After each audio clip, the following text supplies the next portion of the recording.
কলমে মোহাম্মদ সালিহিন ওয়াহিদ।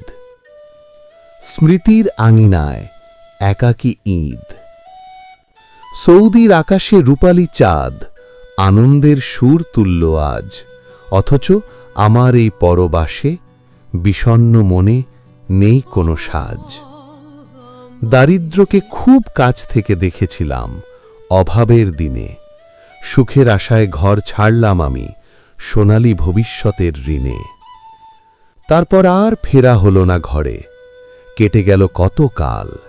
সুখ খুঁজতে গিয়ে দেশ ছাড়লাম, ছিঁড়ল মায়ার জাল।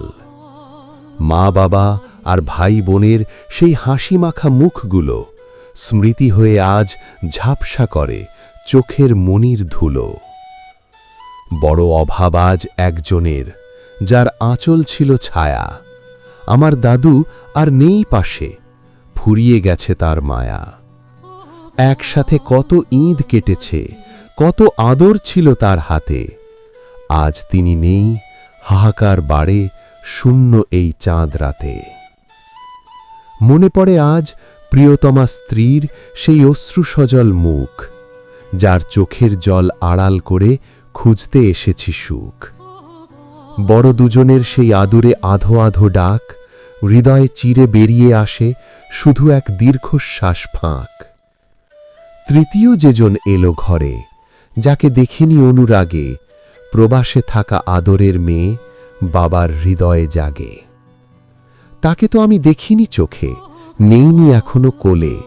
বাবার আদর পাইনি সে যে বড় হচ্ছে আপন ভোলে। বড় দুজনের ডাক শুনলেও ছোটর ডাক তো শুনিনি। অদেখা সেই রাজকন্যার সাথে কোনো মুহূর্ত বুনিনি।